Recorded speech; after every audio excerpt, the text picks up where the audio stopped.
Part of celebrating Earth Day is for all of us to have a better understanding of how the complex systems of our planet work. And while we may think of NASA as the people who rocket astronauts into space and send probes to other worlds, they actually have ongoing mission here exploring our planet. Dr. Kate Calvin is a senior climate advisor at NASA, here to explain how every day is Earth Day for NASA scientists. Dr. Calvin, thank you for joining us. How are you doing?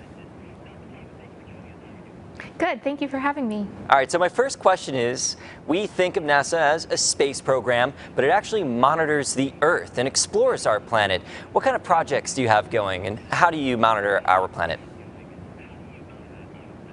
So one of our most important missions is our home planet, Earth. We use the unique vantage point of space to see Earth. We have more than 24 satellites and instruments in orbit that can look at Earth and see things like vegetation, clouds and precipitation, changes in the mass of ice sheets, and much more. And those satellites are an extremely valuable tool that I use almost on a daily basis to capture snapshots of our planet. And they could tell us an interesting story over time just by looking at pictures. So what have you noticed with our climate and those satellite images changing over time? Yeah, so we've had satellites and instruments in orbit for decades, so we can see both the state of the Earth today and also how it's changed over time. And some of the changes we're seeing are increases in temperature, increases in sea level, declines in Arctic sea ice. We're also seeing more extreme events like heat waves and wildfires and droughts. And those events we're no strangers to in California, specifically the two that you just mentioned, drought and wildfires. So as you monitor from space, are you seeing a trend? Is this going to get better anytime soon, or can we expect it to get worse? Well, so what the science tells us is that those events have increased over time, and many of them will increase with more warming. So we'll see more heat waves, more wildfire weather. That's just unfortunate to hear, but it's a straightforward answer and something that many scientists across the planet agree on. So from California's standpoint, we're getting warmer.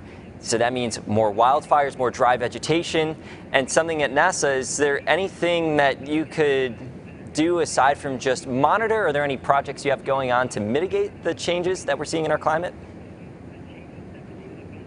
Well, I think there's two things really relevant here. So one is that we provide information in near real time to local responders, local governments, and others when they're responding to an event. So for something like a wildfire, we can show where fires are burning, burn perimeters and burn scars. We can also look at soil moisture and get a sense of fuel for fire and emissions associated with fire and air quality concerns from that.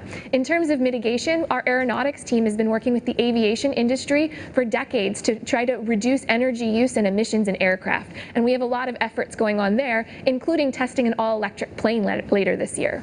And like you were saying, we use that imagery so often when it comes to fire season. Last fire season, I was able to see exactly where the hot spots are for the major wildfires across the state of California. Dr. Kate Calvin, thank you so much for taking the time to join us. Thank you for having me.